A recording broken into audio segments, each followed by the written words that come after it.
My apologies for, I just learned that the previous panel was running slightly late with a slight delay, so this is why I joined a little bit later as well. So I think it's a good time for us to carry on with the conference. And I'm honored to be chair of the panel, Navigating New Horizons, Adaptation, Community Dynamics of Russian Political Migration Post-2022.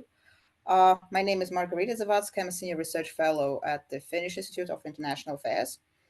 And today we have three presentations built, relying on four presentations on the state of Russian-speaking communities abroad after the exodus 2 years ago.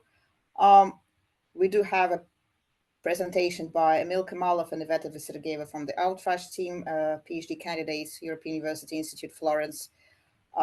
Then we have a presentation by Gaukhar, Baltabayeva, Margaret, Hanson, Salome Elisashvili on Russian migrants, adaptation, integration, Kazakhstan and Georgia. Then there is a presentation by Nica Kostenko, Emil Kamalov, and Ivetta on also Outrush project. And finally, a presentation by Vlada Baranova, Ekaterina Chigaleychik, the team Exodus 22.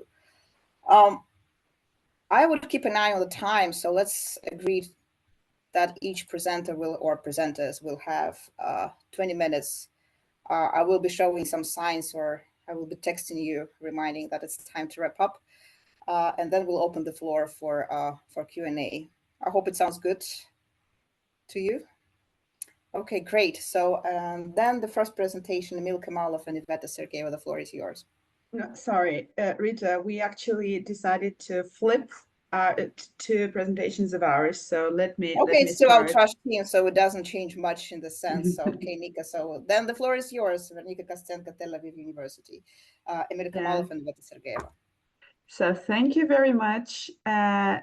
And this is, by a mistake, it was not the full list of our collaborators on the program, but actually the full list of presenters is longer. And actually here is Margarita herself and Karolina Nugumanova, who is also a collaborator on this project. So, and I'm happy to present something that we're thinking about since the very beginning of this project from the sociological point of view. We're speaking about trust.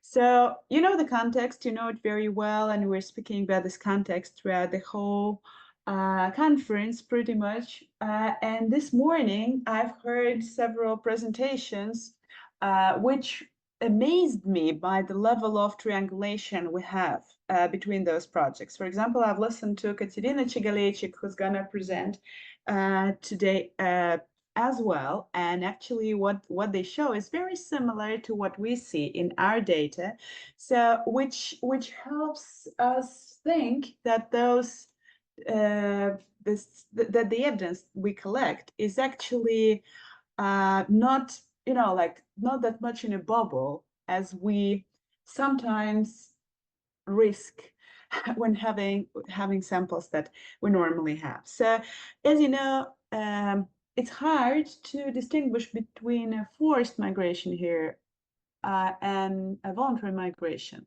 And you know, the most recent migrant literature actually says that nowadays, especially given that there are so many authoritarian regimes, it's hard in most cases to tell these apart. So it was not forced in a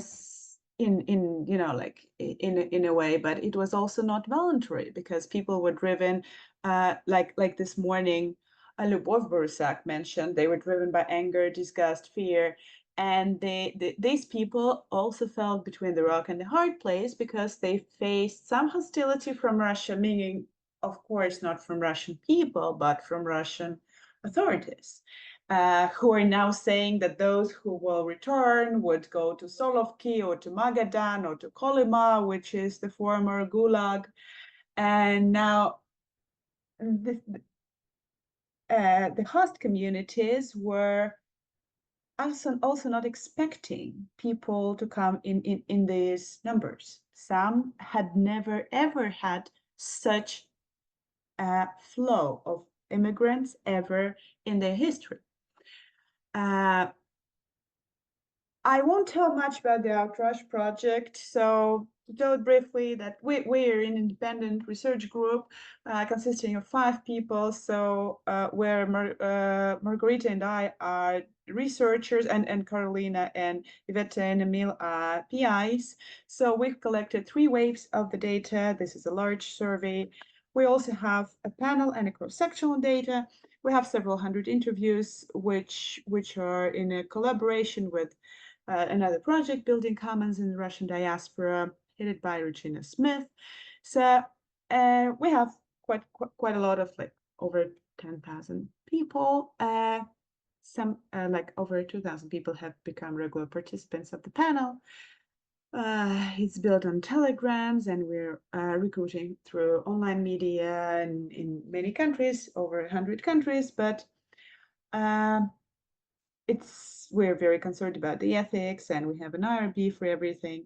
But now what I want to focus on is that what's interesting, like what we see in this third wave, and this is something we haven't talked about before because this is a very recent data, is that now, like in the third wave, we started to ask people which community they identify with. And we think that network building and trust are very much connected. And it's interesting that we see a new community appearing just right out of nowhere. And this community is a community that people who actually didn't have a language to call themselves right after the beginning of the war. At first, they called themselves the Relicants, which was absolutely irrelevant for most people, but relevant for some IT developers who were actually relocated with their companies. They couldn't have called themselves refugees because the label was actually taken by the Ukrainians. They never called themselves migrants at the beginning because migrants was a label for the working migrants who used to come from the Central Asia and the Caucasus to Russia to work. So people had no word to call themselves, and they had no feeling of community. But after a year and a half, when we finished collecting the data of the third wave, we see that a new community is forming. So people actually feel that they identify themselves with other Russian migrants. That's the most numerous group. Here, people had an opportunity to choose several, and we see that the citizen of the world is the second most popular answer. Of course, there are some people who don't have a community, don't feel they belong to anywhere, they feel isolated. You see 17%. You see that there are some people who feel that only their family is their community. It's almost a quarter of all, which is a lot. But still, we see that there is something new going on, that there is a new community of Russian immigrants. It's quite hard to theorize on trust in this migration wave. Why? Firstly, because the level of interpersonal trust in Russia is known to be very, very low. It used to be the lowest in the world for decades. And interestingly, it was actually very specifically divided between, like, we're not speaking about institutional trust, which is also one of the lowest in the world in Russia, and people didn't believe to institutions in Russia for quite a long time. We're speaking about interpersonal trust in this presentation only, though we have some data on institutional as well, but this is just out of scope for this presentation. So we actually know that in pre-war Russia, what happened, people who were wealthier and more educated, more well-off, basically those people who immigrated, right? They were known to have very low trust to the common compatriots of theirs, but they had a very high trust towards their inner circle, towards their family, towards their friends. And the higher was the level of education and wealth, the huger was this gap between trusting strangers and trusting to their inner circle. So we would expect people to be on a low trust, right? On a low trust trend, because like, where do you take high trust from if you're from Russia? And there is a big debate in migration literature on whether trust travels with people or it actually mutates when people come to a new institutional and social context. Some scholars, like Uslaner, say that it is a very basic trait of a person, and actually trust doesn't change since the early adulthood. Others say that some recent articles say that it travels with immigrants, especially if people are not of the, like not very young. Say they're like 30 plus, they already have their trust quite stable, so it doesn't mutate. Some other scholars, like Dennison, say that it actually can transform a bit, but in very receiving societies where people do not feel a lot of pressure, where the level of trust is high, but the evidence is still quite inconclusive due to lack of panel studies of migrants. And here we have a nice chance to actually check this up because we do have a panel study. So even if it does travel, who is the inner circle for the new immigrants? And can those be other recent immigrants in general? So what do we measure here? We measure 4 types of interpersonal trust: trust towards strangers, which is also known as generalized trust, trust towards locals in the receiving society, trust towards those Russians who stayed in Russia, and towards those Russians who left. Okay, and if we look at this chart, we see that the top line, the red line, shows us an absolutely amazingly high level of trust, which I personally have never ever seen in my life, though I study values for like over 10 years. So at the first wave, which you see at the first dot, it was 98.3%, which is totally unbelievable. And like, it was almost not a variable, but a constant. It fell a little bit, but like say 5 percentage points, but it's still, like extremely high. So people who emigrated have an absolute trust in other Russians who emigrated.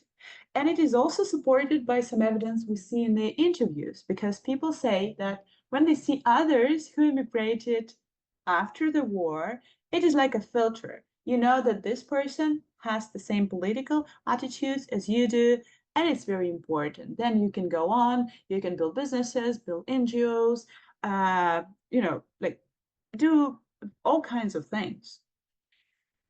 You see, trust in locals is also, like it is in yellow here on the graph, it's also amazingly high. It used to be 80% from to begin with, and now in the third wave, it had even grown like 5%, 5 percentage points grow. It's also quite amazing. We see like that. We're not speaking about institutional trust here, but I just want to show that institutional trust in the receiving communities is falling a little bit because people faced some troubles with bureaucracy, but the trust in people is actually growing. So it means that migrants haven't faced any real hostility, and they had actually come to the societies where they've been received well, for the most part, of course. And what amazes me as a scholar who studies values for quite a long time, what amazes me the most is that we see like the green line. This is the generalized trust, or trust in strangers, trust in unknown people. And we see it used to be very high. Like this number of 50, like say 5% who are trusting is actually an unbelievably high number for Russia itself. You wouldn't ever find such a high number in Russia, but it keeps growing, and it keeps growing from wave to wave, which is something I wouldn't have ever expected. And this is something that is never predicted by the theories, because the period is very short. Okay, what happens to trust to Russians? So just to compare, the red line is trust to Russians abroad, others who immigrated. And this is what happens. The blue line is something that happens to those Russians who stayed at home. You see, it was quite high. It grew a little bit, and then it started falling. We don't know whether this trend will continue, but this is something that we find in line with what Borusak had told this morning about the growing clash between those Russians who left and those who stayed, which is not very big now, but it starts to grow due to inevitable differences of lifestyles, life choices, decisions people make. So it seems to be a growing trend. From like we feel that it also happens. So, and just to support this point, I would love to show that emotional attachment to Russia actually stays the same. This is the yellow line. But discussion of politics is falling a bit. Interest in Russian politics is still high, but communication with friends is falling a bit. So we see that ties are still strong, but they are a little bit weakening. So when we model, we see it's hard to model because it's very high. We see that some things would work better than the others. For example, like people who feel depressed or less trusting. Age has a negative effect. People with higher education are more trusting. People with higher income are more trusting. Those who feel like more like staying are more likely to trust locals. But in fact, yeah, I would like the results that I want to specify here is that we already told about that, but we still see it's working, that people who immigrated form kind of rhizomatic structure network that is still important for them, that still supports them, and they are not having other sources of support apart from their own tribe, from those people who had actually left with them. They keep moving, they keep changing the countries of their stay. A lot of people have moved several times since then, but they keep the this very important connection to their networks. And these connections, I think, form a new imagined community that at some point will see actually demanding for some political representation and definitely for social representation. So we see that generalist trust is growing, trust to locals is growing, trust to Russians is slowly declining. And yeah, probably this is it. This is what I wanted to say, but the most important takeaway message is that this level of trust for a very low trusting society, all these people come from, is something absolutely we couldn't have predicted. Absolutely. So it's theoretically unpredicted, and this is something that perpetuates and that actually keeps working in like further and further on. Thank you very much, and I give floor to the next presenters. Thank you.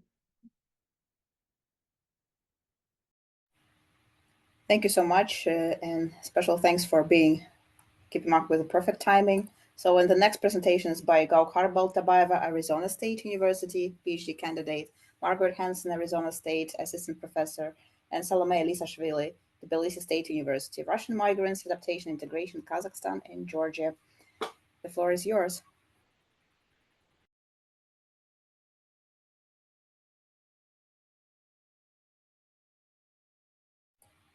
So, Gaukhar, you probably should unmute yourself. Okay, yeah. Thank you, Margarita. Can you hear me now? Yes, we can. Okay, good. Thank you. Today I'm gonna present our working project on adaptation among Russian migrants in Georgia and Kazakhstan, co-authored by myself. Dr. Margaret Hanson and Salome Lisashvili. They're gonna pop up in the Q&A session, and I'm gonna do the presentation. So you know that a lot of Russians have fled to neighboring states after the full-scale invasion and after the announcement of mobilization. And while many have moved on from the initial point of destination, a significant number have stayed in places like Kazakhstan and Georgia. So in this project, we try to address the following research questions. So what are the migrants' experiences, and to what extent they have integrated into local communities? Because at the time we were doing the research, migrants have stayed there for like more than a year already. And integration, the concept of integration that we use here refers to migrants' interest in maintaining their original culture and at the same time seeking to participate as an integral part in the larger society and interact with other groups who are not representatives of their in-group community. We believe that in the context of Russian migration, integration of migrants into receiving society is actually very important, not just for migrants themselves, for their subjective well-being, but also for socio-political cohesion in the receiving countries, because places like Kazakhstan and Georgia have historically have been historically very close to Russia. And both countries did not experience large and politically salient immigration flows before. Okay. So our research suggests that most Russian migrants interact socially with one another and have limited connections with locals. And one of the goals of this project is to understand why we see this dynamic emerge. So in this project, we look at both migrants themselves and receiving communities and some structural factors. For example, we look specifically at social factors, networks that migrants build, the characteristics of their communities, attitudes in host country, language and ethnicity. But we also look at the political factors such as migration policies inside Russia, and our cases actually provide variation in this. And we also look at the economic factors such as type and location of employment, income, housing, and so far we find evidence that social and economic factors actually trump legal policies in shaping migrants' integration and lack of it. Why we chose Georgia and Kazakhstan? So both countries share a lot of similarities, but they're different in some meaningful ways. They share land borders with Russia, and they receive large numbers of migrants under similar conditions. There are some significant differences in migration policy, differences in perceived security issues, regime type, ethnic composition, and relationship with Russia. And we expect more social integration in Kazakhstan because because of linguistic and ethnic factors. You know that there is substantial Russian-speaking community in Kazakhstan, and there are more ethnic Russians in that country.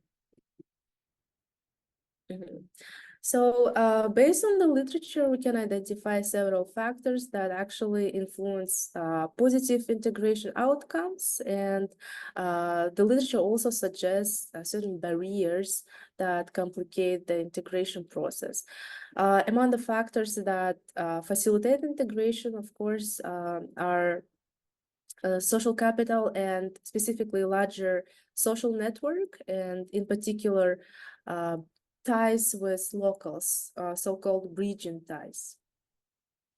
But we see that social connections with compatriots, connationals are more accessible and preferential, that are also instrumental in for providing any kind of support and assistance to migrants, but it can have some impeding effect on their integration into larger society.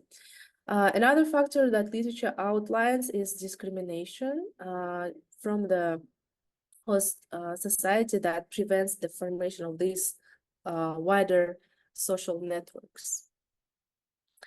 Based on the literature, we have like several expectations. We expect that both migrants' willingness to interact with locals, as well as local attitudes, shape interactions and demand for integration. First of all, perception of their role as migrants and Russian citizens in former Russian and Soviet colonies can affect these dynamics. Attitudes towards migrants are not just tied to the specific group, but they are actually tied to broader views on Russia, on the war in Ukraine, and also it has some relationship to imperial and Soviet past. In both cases, the size of ethnic Russian Slavic population and the spread of Russian also influence the demand for learning local languages such as Georgian and Kazakh.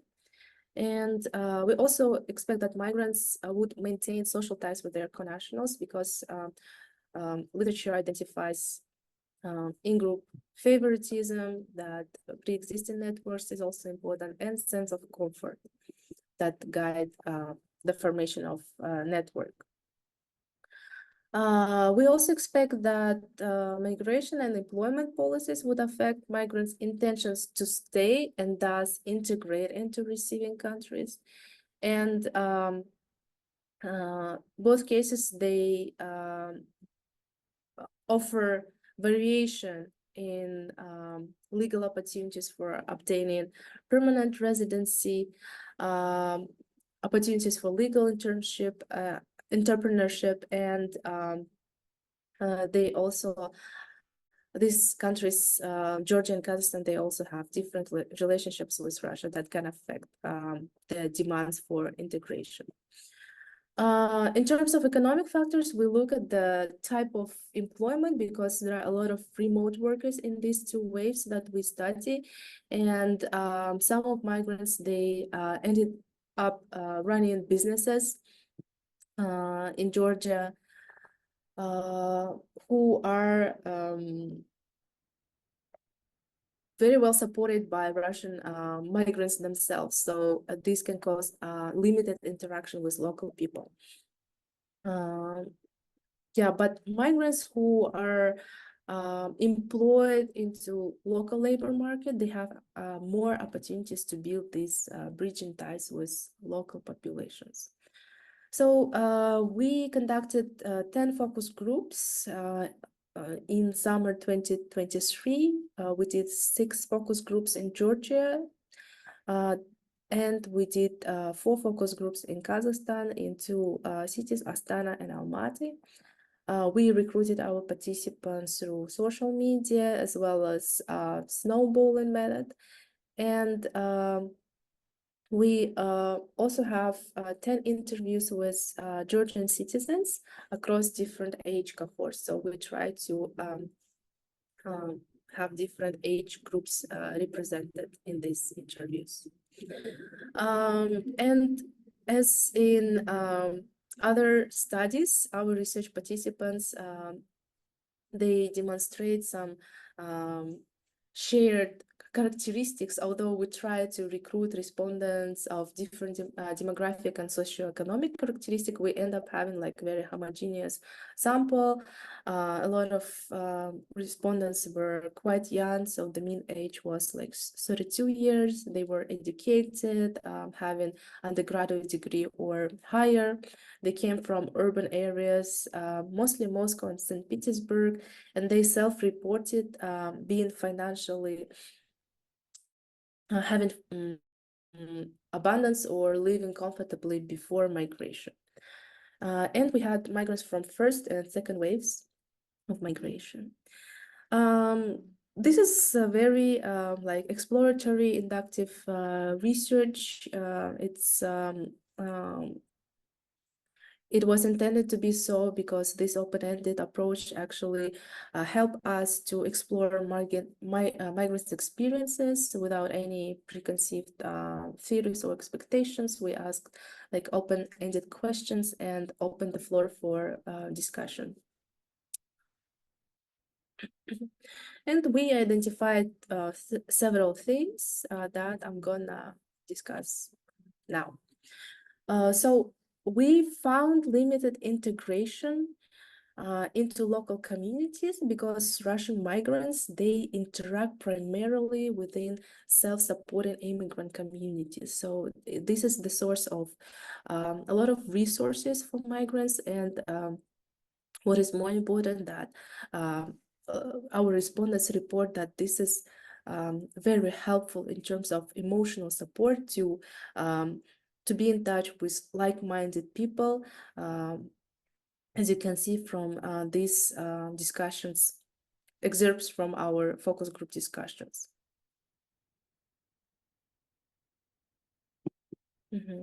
But we also see low social demand from host communities.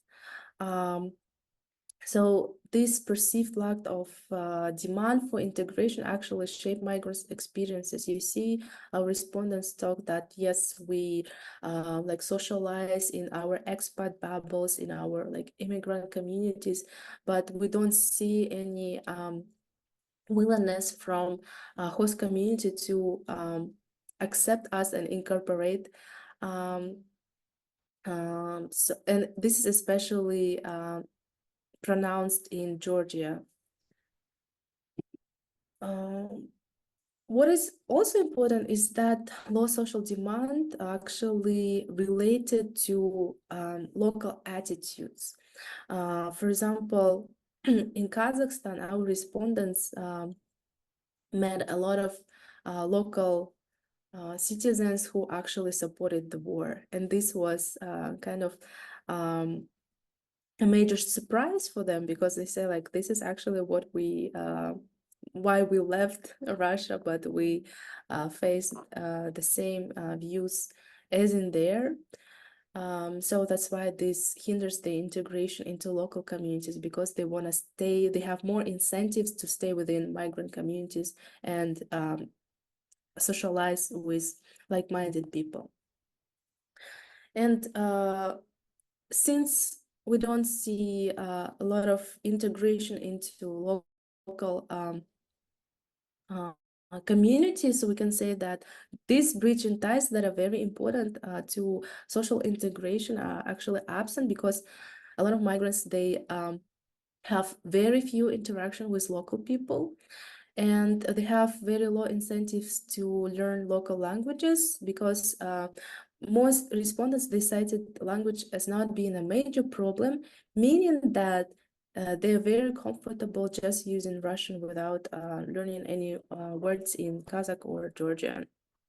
However, there are some variation between the cases, because in Kazakhstan, for example, more migrants were able to create connections with local people. And we believe that migration policies have to do something with that, because in Kazakhstan, there is higher demand for legal integration of migrants. You know that visa round was cancelled in Kazakhstan, which compelled a lot of migrants to legalize their status. So at the time we had focus groups, a lot of respondents, they actually had either permanent or temporary residency, but in Georgian case, a lot of Russians just stayed there because they had this opportunity to stay for a year without any registration. But we don't know how much this different affected their social integrations. For example, we don't know how their legal status actually affects the incentives to incorporate into local community. However, this can be through their employment status, because if you obtain temporary or permanent residency in Kazakhstan, you can be employed in local labor market, which could facilitate social integration as well. But a lot of migrants, they are remote workers, so that's why this is a interesting interesting to observe the variation based on the employment status. And those respondents who actually secured employment in local companies, they said that they have more incentive to learn local language.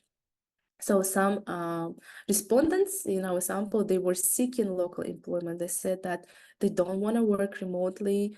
They want to find a local job because they themselves acknowledge that this is the way how they can get integrated into local community.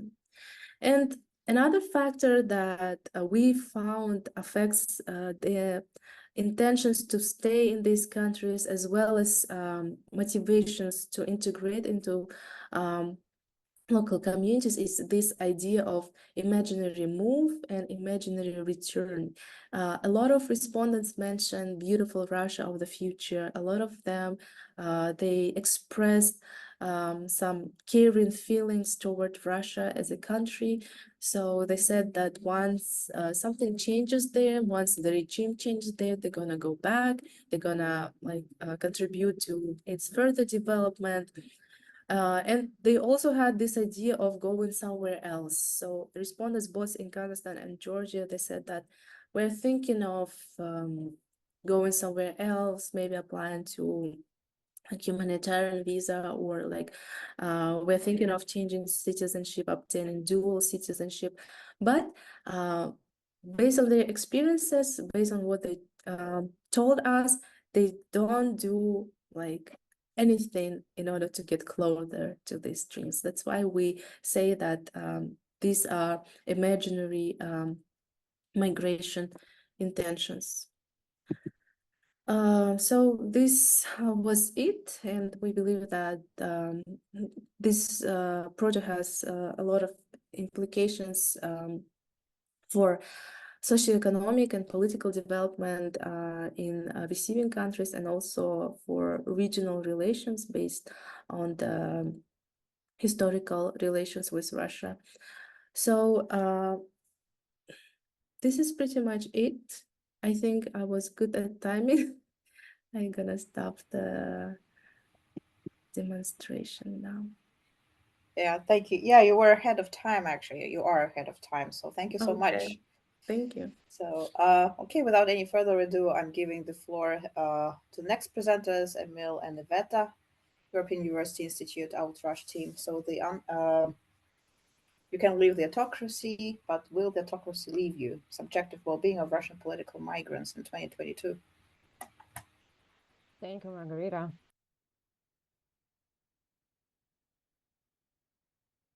Can you see my screen now?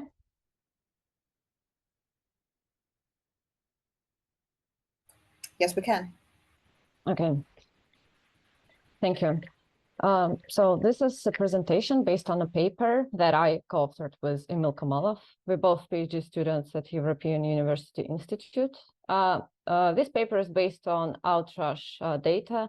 This is a collective project, and this particular paper is about subjective well-being of Russian political migrants. It's based on a data that we collected in September 2022.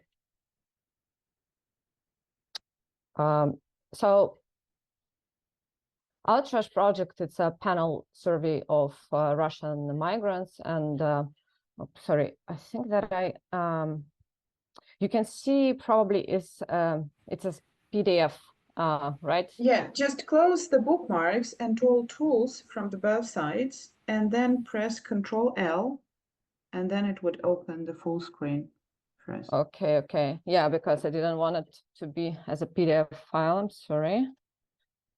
Just a second. So once again, I'm presenting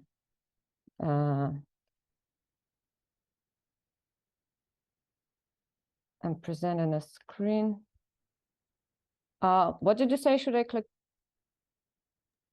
just close the tabs which are to the right and to the left, just with a cross, and then press Control L. It would give you a full screen out of a PDF.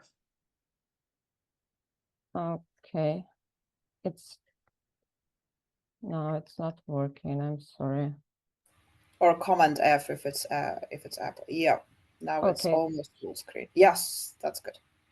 Thank you so Yes. much. Right. So I'm continuing. So Outrash project is a panel survey of Russian migrants, and we've been collecting data from the earliest stage of migration. We totally have 3 panel waves, one in March 2022, and the other one is September, and the third in May, June this year. This project is comparable with other surveys, at least in some questions, so we can make direct comparison with populations in other countries, including Russia, in Europe. On each wave, we have a ethical committee approving each wave of this survey. And this survey, as I said, did by Emil Kamalov, Ivetta Sергeeeva, and we make it in collaboration with Karolina, who is not here, Nica Kostenko, Margarita Zavadskaya, who are currently here. We also collaborate with a number of NGOs and migrant-based communities who help us to distribute the link and to attract respondents. So we have currently more than 10,000 respondents from more than 100 countries. And we happy to say, I think, that we gained a lot of trust, not just by migrant communities, but also by journalists and sometimes even policymakers in our data and that in the results that we draw on it. So this presentation is about subjective well-being, and I'll start with very basic information about Russian migrants, and maybe I touch upon why subjective well-being of migrants is important at all, and how Russian migrants in particular feel in migration. And I will present the factors of well-being that we introduce in this paper that are not conventional factors, but factors that are attributed to the autocratic country of origin. So as many other colleagues said, typical Russian migrant deviates from the average Russian citizens in many accounts, including human capital and social capital. These people are on average much more well-off. They're from big cities. They have really high levels of education and a well-developed social connection. They also have quite high political engagement. They used to have quite high political engagement in Russia, and they continue to be quite politically engaged in migration. What we also know about these people is that they report really high level of precarity in host countries, and it's fair for many countries, not for all the countries, but depending on the legal status of the people, it's very fair for many countries that are currently host Russian migrants. And they also report, many of them report high levels of emotional distress. They report feeling sadness, often and always, and they report feeling depressed often or always. This is something that has been changing over time as people are adapting to the situation. But in the second wave of the survey, we observed a lot, really high level of emotional distress and decreased levels of subjective well-being. Why subjective well-being is important at all for migrants? So this is a predictor of a lot of things that are connected to good integration, assimilation to host societies. This is a predictor of professional development, income, health and longevity, and I think that we can all agree that it's very important to feel happy. Conventional factors of well-being for migrants include income, social capital, and trust. And there are some mixed results on whether these factors are very different from factors that correlate with citizens, not migrants, subjective well-being. But we don't really know a lot about migrants, subjective well-being of migrants who were forced due to political reasons, because many studies that analyze subjective well-being of migrants, they are based on economic migrant situations, sometimes on refugees, but we don't really know a lot about migrants who fled autocratic regime. In this paper, we introduce factors related to autocratic regime of origin country. What exactly we think about? So the first one is transnational repression. It's a tool commonly used by autocratic countries and is known to distill fear and suspicion among diaspora. So we can expect that it also can be related to low levels of well-being among political migrants. We also think about nationally based discrimination. Discrimination is actually quite well studied in terms of its connection to migration, of course. But what is not so well known, how nationality-based discrimination affects well-being of political migrants. We know for sure, from many studies, that discrimination is linked to worsened health, self-esteem, and also linked to problems in integration. And given the external shock that caused many people to leave Russia, we expect that discrimination that also may be associated with this external shock and Russians being perceived by host country citizens as maybe security threat can also be linked to low levels of well-being.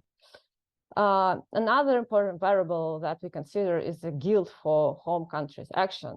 We know that collective guilt is linked to strong, it's basically very strong negative emotion. It's not, it's believed by many scientists that it's linked to political engagement, but we don't know yet how it may affect well-being of people, and especially political migrants who leave their country precisely because of this emotion. So what we know about Russian migrants in terms of these particular variables? We know that almost 80% of Russian migrants express fear of persecution by Russian authorities, even being abroad. And this number is concerning increasing. We know that it's increased up to 20% since September 2022. We know that 25%, approximately 25% of Russian migrants reported discrimination in summer 2023. And it's quite high level of discrimination compared to what migrants usually report in European countries, for example. This is something that we can compare. We also know that almost half of the people reported feeling guilt at levels 4 and 5 for Russia's action in Ukraine. And we know that almost 60% of people indicated levels of 4 and 5 of responsibility for the same action. So the method is pretty straightforward. We use a linear model, and our outcome is subjective well-being of Russian immigrants. We have two outcome variables for this model. First of all, life satisfaction, and we also constructed an index that includes feeling of sadness, happiness, and depressive mood. Explanatory variables that are linked to autocratic country of origin is experience and fear of discrimination, fear of being repressed, and guilt and responsibility for Russian action. We have controls that are also conventional factors of subjective well-being for migrants. They're related to gender, age, income, education, employment, and social networks, with both other Russians and citizens of host countries. So here you can see the results of the model. So this is the results. This is our estimates of effect of self-reported discrimination and fear of discrimination on Russian migrants' well-being. And please note that all the controls are already here. So we control for all the variables that I mentioned. So you can see here that self-reported discrimination, it's on the left part of the slide. Self-reported discrimination is linked with decreased well-being in both affective well-being and satisfaction, even more satisfaction with life. And what is even more important, merely fear of discrimination, not just experience discrimination, is linked with decreased well-being and satisfaction with life. This is how fear of repression from Russian government is correlated with well-being. Again, you can see there is a quite clear that well-being is decreasing with increasing fear of repression from Russian government. Again, in both outcome variables, in affective well-being, and I remind you is that are people feeling sadness, happiness, or being depressed, and just overall satisfaction with life. And the last slide, so with the pictures, here you can see how responsibility for Russian actions in Ukraine and guilt for Russian actions in Ukraine is connected with affective well-being and satisfaction with life. So you can see there is no much correlation with satisfaction with life, but it really is correlated with whether people are feeling depressed, happy, or sad. So what we can conclude, now we know that autocracy-related variables can be as much important as other conventional variables that are, traditionally linked to migrants' subjective well-being. From this study, we know that fear of repression as impactful as unemployment, income, and connection with locals. What that means is that being afraid of being repressed as bad for someone's subjective well-being as being unemployed. We know that autocracy-related variables contribute to almost half of all explained variants in the models. And what we can also conclude that even economically successful migrants continue to suffer from the consequences of being a national autocratic state and host countries. So all the conversations about relicants being, more privileged, they definitely are, but still they still have problems that are not related with levels of the economic well-being.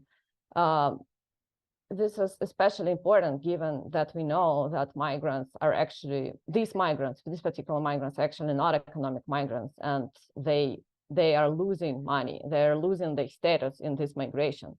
So combined with these autocracy-related variables, we can conclude that it's now very important to understand that subjective well-being on this flow and possibly all political migrants very related to country of origin. That's it. Thank you so much. Yeah, thank you. Actually, I didn't even have had a chance to show you the 5 minutes card, so, which is quite remarkable. So you see, we're quite time efficient, so thank you so much. And we have plenty of time for the last but not least presentation by Vlada Baranova, Ekaterina Chigalechik, so Exodus 22, Emerging Migrants Communities in Georgia and Armenia, Civic Engagement Collaboration. Please. Yes, thank you, dear organizers. Thank you, Rita, for chairing. I'll start. We're going to present together, so I'm starting, and Katja will continue. And then you are continuing me. Okay. So, can you see my screen? Yep. I hope. Yes, thank you. So, just a minute. Yeah, so I'm really happy that our panels had so many connections and bridges between different research and different studies, and in particular, I follow our study, Nika's. That Nica mentioned about trust to other immigrants. Just, I'm sorry, my cat. So now it has been 2 years since full-scale invasion Ukraine began, and so it's a story of immigration. It lasts for a while here. So there is a transformation of this community, or the development of this community. And it should be noted that Russian migrants, as already Nica and partly Ivetta mentioned, they actively involved in different organizations, both political engagement and like civil engagement, volunteering. Before the immigration, they was involved. They participated in different initiatives, and after it, they also stay tuned. They very actively involved in different initiatives. As a case study in Armenia and Georgia, as we want to present today, but also in different countries, as a study by Outrush shows. So they participate in a volunteering organization and partly in political initiative, but a little bit less. So it's also for Georgia and Germany. So other comparison, but we want to talk about Armenia and Georgia because it's closely its neighboring country, and it's more or less the same economic status of this country, but at the same time it's very different migration policy and different attitudes toward migrants. So it's a little bit different communities in Armenia and Georgia, but at the same time it's in the first 4 countries with the most percentage of Russian immigration. So it's just one of the target countries. 2 countries are target countries for immigration, especially Georgia after the mobilization, because it's without flight. So just a minute, just a couple of thoughts about our data. So we have interviews and observation, but now we want to discuss, and we also have a survey to waves, but now we will discuss only interview and observations, so only quantitative data, but it's just background for us. And thinking about the history of migration in this country for these 2 years, we are focusing on following questions: how migrant communities are changing during the time. So, for example, we can observe now the outflow from, especially from Georgia, but from Armenia too, to other countries, especially in Europe. So, how it impacts.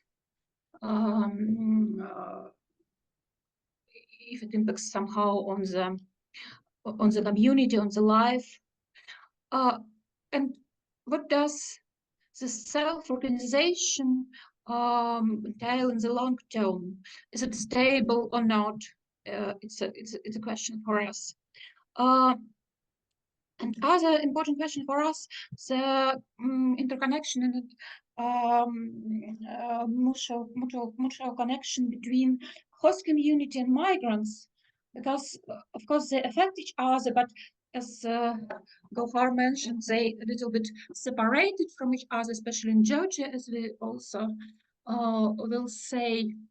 At the same time, it's important to think about social remittances, and we mostly want to talk about social remittances, not political remittances, but mostly social. So in transnational perspective, in transnational approach, they should be conceptualized as not a unidirectional flow from one country to another, but as an exchange and circulation of ideas and practices. So the host community effects on migrants and migrants effects on the host community. So it's interchangeable. So just briefly, some parts of our presentation. I guess maybe we haven't enough time for speaking about Russian political agenda, but we want to discuss the different direction, different groups or different activities for whom or which do migrants do something. For example, help migrants, other migrants who fled from mobilization, or help Ukrainian or Artsakh refugees. So, for example, creating a shelter, helping financially or somehow, and so on. It's not a part of volunteering, but part of activity, creating a community, merging a community. It's partly commercial initiative, but not so many. So it's in between pure commercial, pure businesses, so to say, or volunteering project. For example, different language clubs, cuddle queer party, and so on. There are so many examples in migrant communities. Also important direction is local initiative and eco-activism, ecological activism. And 2 points that is also important for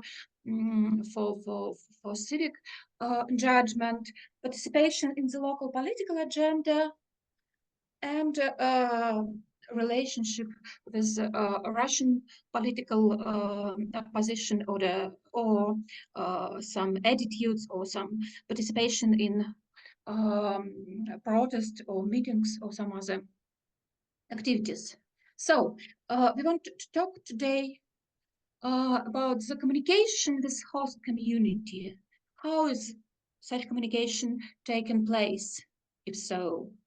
And how is the migrant community changing and development in the context of outflow, for example, in last year? So, first direction of first practices, mutual assistance, shelters, and other sort of support. I think I will not read the interview, so it's just clear, and we haven't enough time for it. But there are many projects for Ukrainian and Artsakh, and most people consider only Ukrainians and Armenians from Karabakh as refugees, but not they do not call themselves refugees. So just other options, other direction is different activities, creating the community, emerging the community, creating the community, building the community. For example, it can be partly commercial, and it's interesting that there is like rules of heritage of different projects. For example, I don't know, context from cuddle party, when someone then go to the Europe, for example, they can transfer their contact and their database of different people for continuation, for prolongation the community and different activities, and they also have some volunteering, not always, but quite often have some volunteering effect. So, for example, donations or something like this. But the main idea to create community, to introduce each other, to find new people, to find new friends, for people feeling alone and so on. So next part is here. I think it's your part, so I stop here. It's this nice picture with stray dogs with sterilization, with vaccination, and other activities. And okay, I just wanted to add a small thing about the building the community. So the title of our presentation is about the civic engagement and so on. And I guess that there is an important thing that I really usually I hear, like listening to the different stories of the migrants, and a lot of people say that people that are engaged in some volunteering activities or some civic activities in Georgia, I mean, they say that they were not they started it here because they were the part of the community for which these kind of activities were important. So it was at first it was the community, and then the people that have been involved in this community, they became involved in some civic activities or some volunteering, for example. Okay, so now I will continue with environmentalism. Let's move to the next slide. So that is one of the biggest directions of their volunteering or expressing some values for the people. I will say about it a little bit later, why usually, or in most cases that we know, the people don't want to participate in some activities that are related to Russian context, for example, and a lot of people prefer to make some ecological, environmental activism. That is the thing that it can include different people, and that is something that could be like about the communication and their building new communities for different people. And we see these two quotations. One is from the Armenia and about the if I'm not mistaken, yes, it's two of them about the cleanups, and there another one, it's about the Georgian cleanups. It is something that unites people and that creates the community of the people that are like-minded and so on. And it is like the very important thing for people, like to be the part of the community of the like-minded people. And for a lot of them, it is like for some of them, it was the only way to find the like-minded people that are sharing the same values. But at the same time, what we can see that it's not always that is what people experience being engaged in these kind of activities. Let's move to the next slide. Vlada, you're helping me just to do this for me. Yes, and is there another quotation from Georgia, and it shows that the people have different experience in that for example, had a cleanup here, and so we saw some Georgian activists there too, but we haven't met each other before, and we have not communicating, and we're different, and we're living different lives in the same country, and we are living in different bubbles. And so some people experience this international kind of community, and others see like okay, we are not really that interconnected between each other. Okay, let's move on. Vladi, can you tell about the Armenian experience with the Pashinyan's wife? But it's you can continue, but you know this as well as me. But it's important that the climate for migrants is different in Georgia and Armenia. For example, in Armenia there is a lot of support for migrant initiatives, mostly according to the economical reason, and we know that it's important for Armenian economy, but also there is a different social attitudes and many cleanups and other ecological initiative have different form of support from local administration or some businesses. There are some examples, and the most famous example is a participation of Prime Minister by Armenia in the cleanup in the small city Dilijan. Okay, yes, so we see that the situation is different in Georgia and Armenia. In Armenia, these kind of activities, they're more supported by the society and by the public opinion, for example, and in Georgia, mostly it's less visible, actually, in the host society. Okay, let's move on. So now the political participation, the host countries, and regarding the context of the host countries, I will tell about the Georgian case. It was like the very well-known case. It was in last year where when in Tbilisi were the protests against the foreign agents law in Georgia.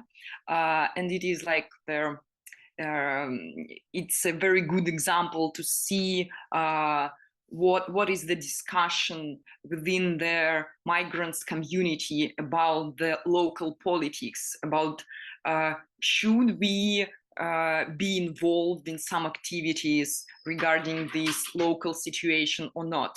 And so we can see here three voices that I presented. So the first one, it's like, of course, we should go and participate because we are not like only Russian citizens. Here we can see the citizen of the world, as we saw in the previous presentation. That is the identity of some people. And so we are here we're about the values, and for example, we want to protect our value of freedom, for example, so we have to go. Of course, we have to go and protest against there's like fucking laws, not only in Russia and other countries too. The other we can see there, yeah, the next voice. It's like, of course, it is very important, and maybe we have to support people protesting, but we shouldn't participate in the protests personally. So, because it's not our business. We don't have the right to participate. It's not the place to express your opinion. And there is the third one voice. I can't see, it is in the presentation, sorry. And I called it the pragmatic voice, that it's not about values. It's just like, we don't want to support the opposition in Georgia because like, it's not a good thing for us because the opposition is mostly have the a bad attitude to Russians. So we don't want to strengthen the opposition in Georgia because it's not our interest actually. So that was the whole discussion. And so, but still a lot of people joined the protests last year. Okay, next one. We have only a couple really of minutes, so skip from Russian political agenda and go to the yes, the Russian. go to the community.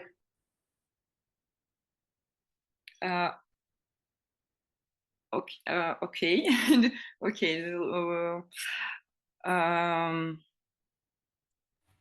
Actually, 1 minute is left, so be strategic. So maybe Vlada, it's your So maybe just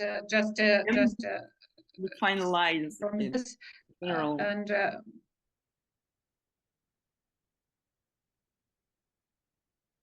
just add something to conclude. Sorry. Okay. Let's conclude it here. What I wanted to say that the community, the image of community, of being the part of any community in the migrants context, it's a very important thing. So there are a lot of efforts people put into creating communities, different types of it. For some people, it is the way to survive, and for others, it's like the place to live, where you live, where is your social capital is located.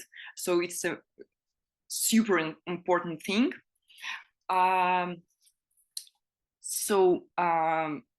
Sometimes people are like they're creating these circles because of some crisis, not their own crisis. Like migrants can relate to others' crisis because we have our own. So we can be related in this situation. So we want to help someone else. We want to help other Russians. We want to help Ukrainian refugees, Karabakh refugees, and so on, because that is their thing that is very valuable. And like we want to we feel that it's like we're the same. I guess we should stop here because we haven't time. So okay, maybe we can have 1 minute, so that is the way. Well, you're already 1 minute over. Mutual. Okay. So let's stop here. Sorry. Okay. So I guess so. Hopefully during Q&A you will have a chance to elaborate further on what you didn't have time to cover. So thank you so much for keeping up with a good time. We have half an hour for Q&A discussion. So, and I already have some question in the chat. So dear audience, feel free to raise your hands or to send a chat to me personally or to an overall discussion. So the first question is from Dima Rudenkin. So to Nica Kostenko, did you check trust to Russians who immigrated earlier before the war? So I would probably... So excuse me, you check trust, sorry, once again.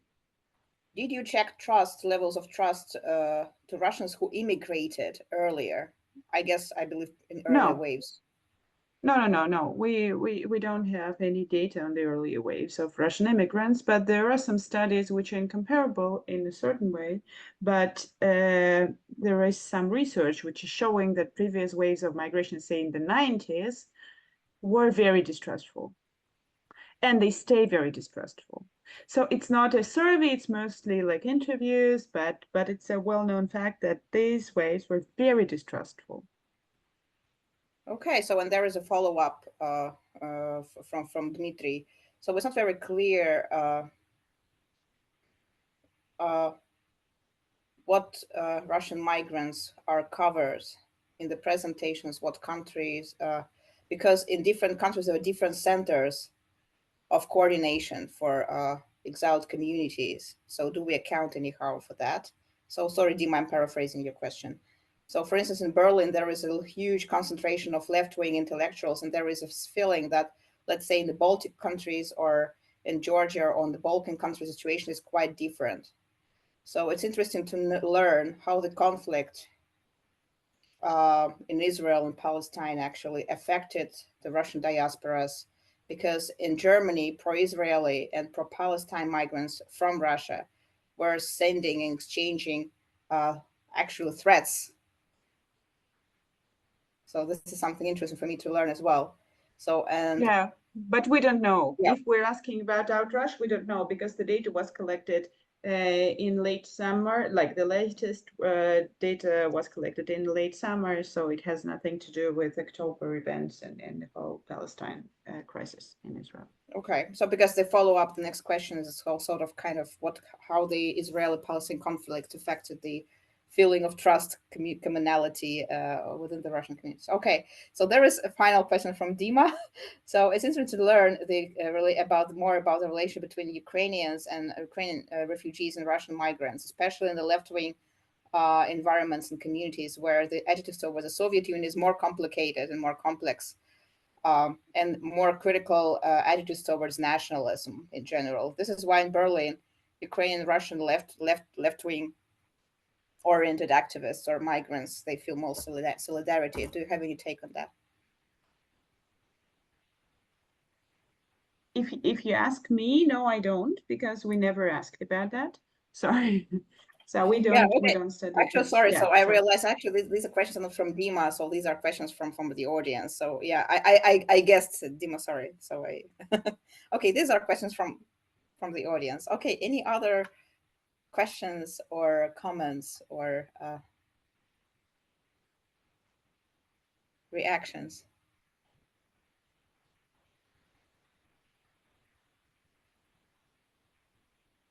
So yes, please, Alexei Gusev.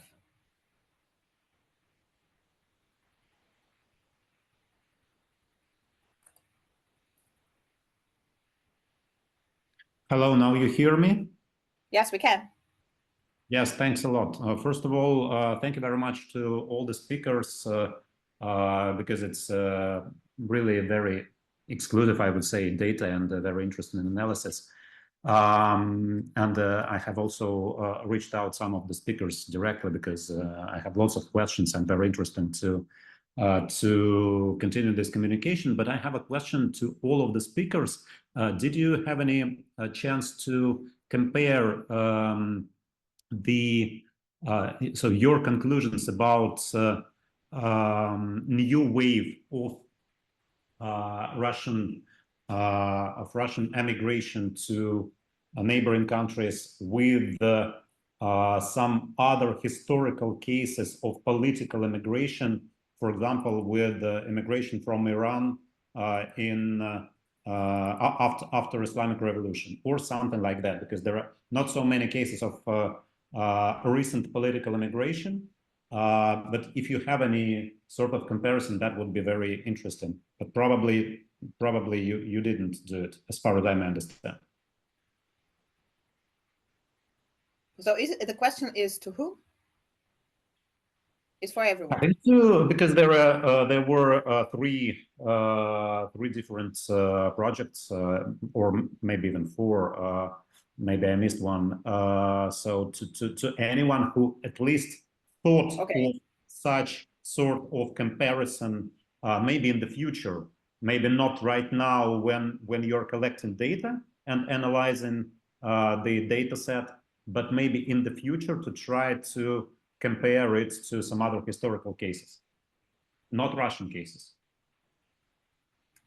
Okay, so anyone or presenters who can I can reply to that.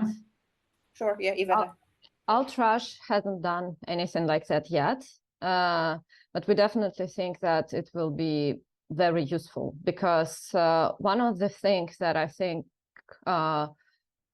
we discussed in Ultrash team a lot is how different that concepts that people usually use in flows of economic migrants and refugees, how differently they play out in this political migration that we observe. And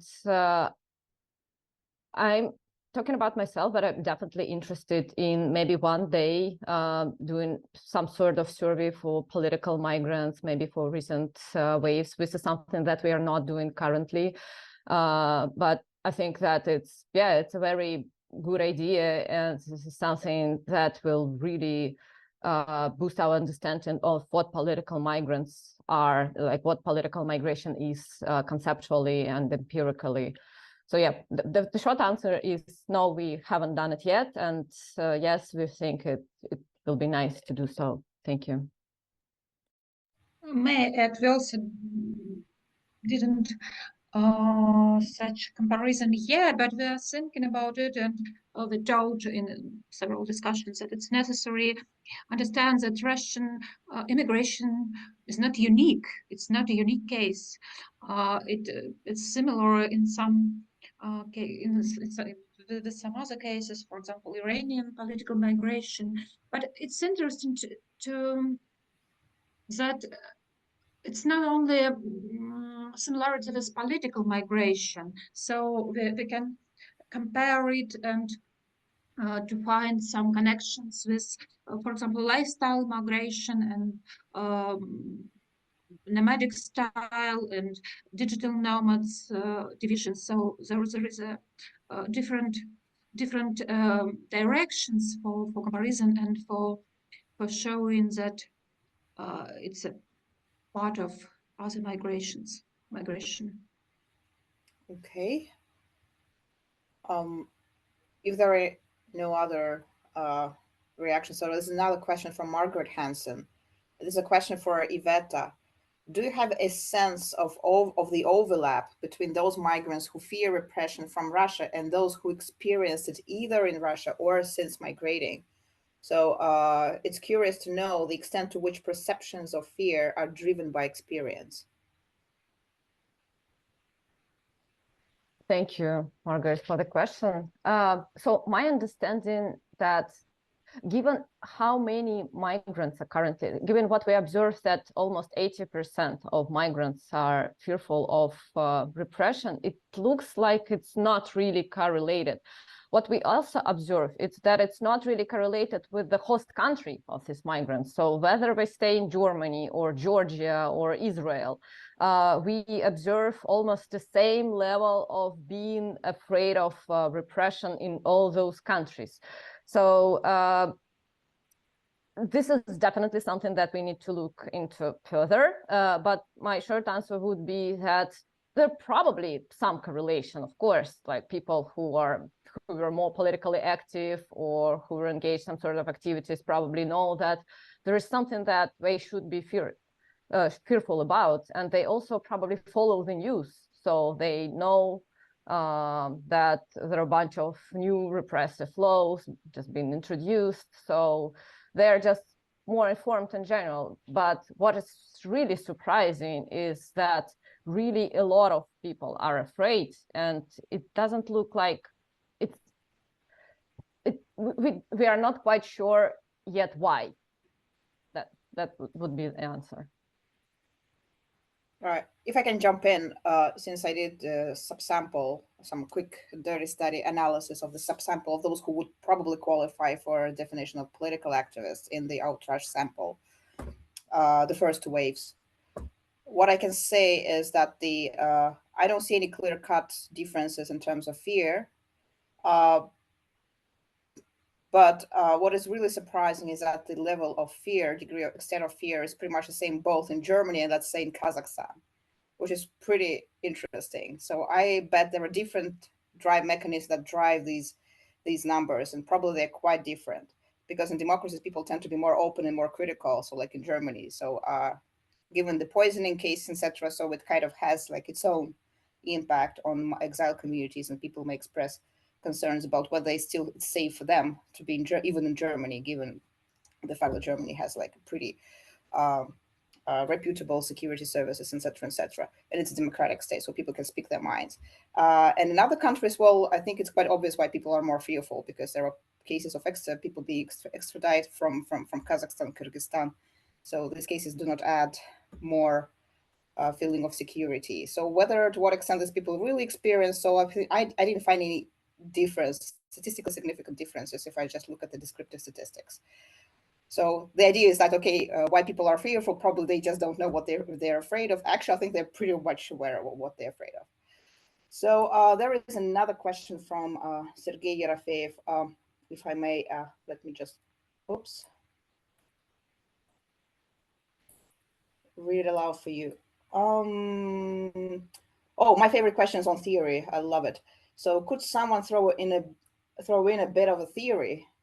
how would you define political migration generally, and as applied to the current Russian case? Could it be defined as politicized as such? If so, how to measure the degree or degrees of politicization regarding its segments? Or is it political just because of the general political pressure for the exodus? Anyone? I can jump in here. This is something that we also were looking at the literature, because most of the political migration is closely tied to refugee movements, and we wanted to see the cases if there is a theory that would cover like political migration as driven by other political factors that, for example, fears of persecution, but not well documented to be defined as a refugee. And we found that some of the literature, they talk about anticipatory refugee movement or anticipatory migration, when people like make very rational decisions, like the political situation is worsening, that's why we have to undertake a migration, we have to escape before these political events actually take place. So this is one instance of migration theories that actually kind of conceptualize this political migration, but not more than that. I think this, to our knowledge. Yeah, I think anticipatory migration is the closest to political migration that we talk about here. Yeah, thank you, Gaukhar. Are there any other reactions to that?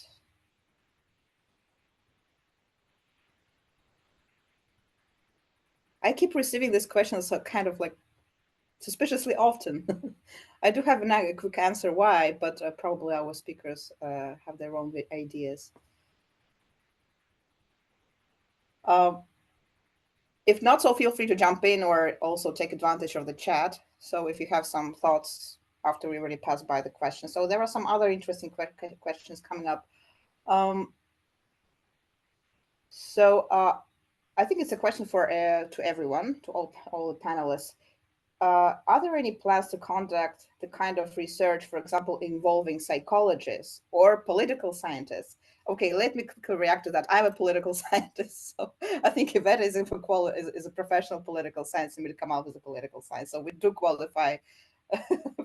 We pass as political scientists, at least according to our education certificates. Okay, yeah, and Margaret. So, but yeah, what about involving psychologists?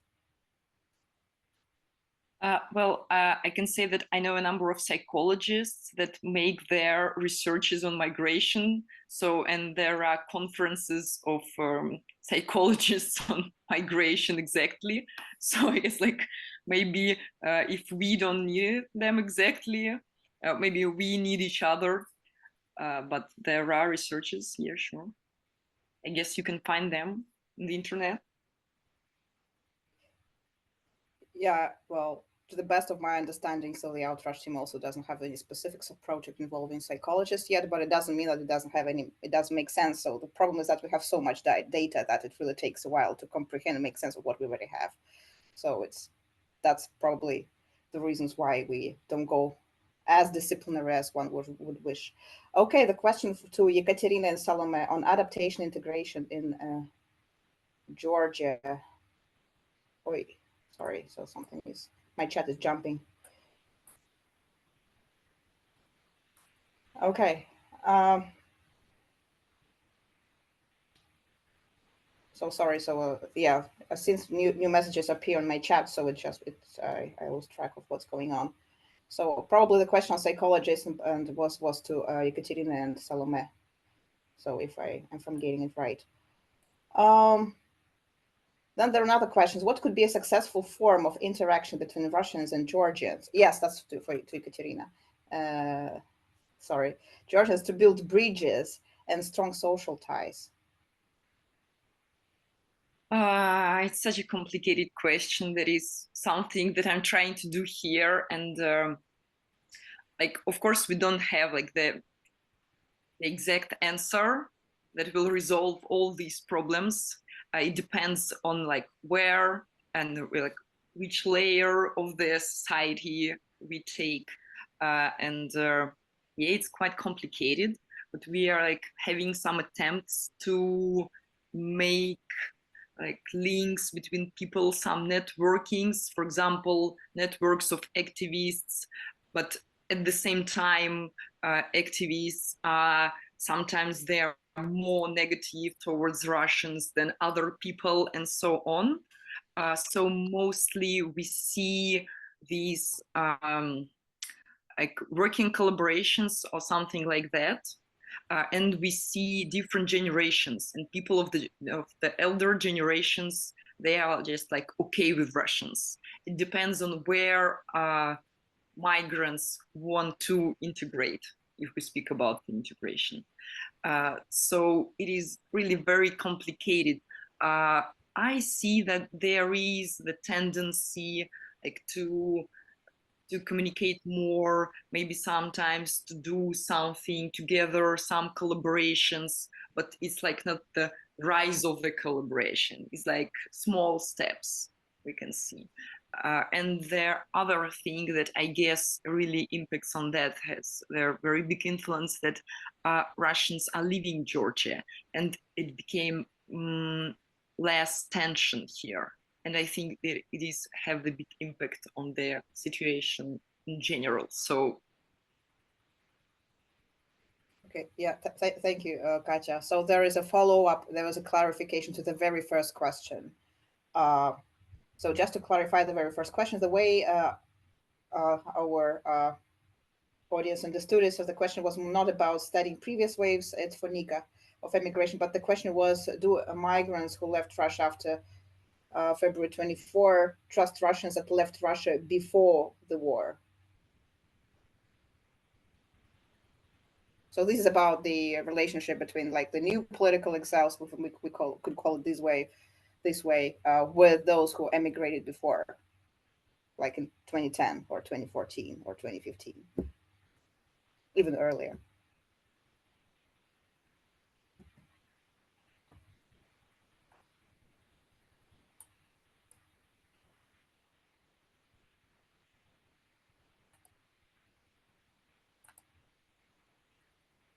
Okay, so if there are no quick answers, so I can probably respond on behalf of the Outrush team, is that we did not ask this question whether people trust Russians who emigrated before the war, the big war.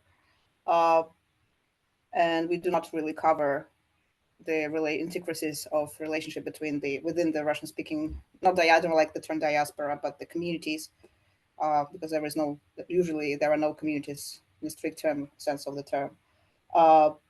But there are some previous researches. Usually, they are rooted in single case studies, like Finland or Germany or anything else. So they probably are currently working on that. So the majority of those studies are based on qualitative methods. So in our project, we do not focus on that particular aspect.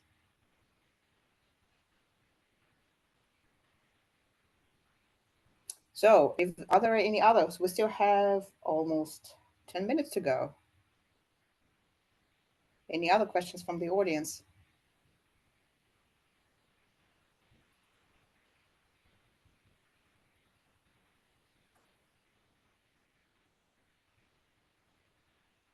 Let's call it a day. Well, it seems, yeah, so, okay. All right.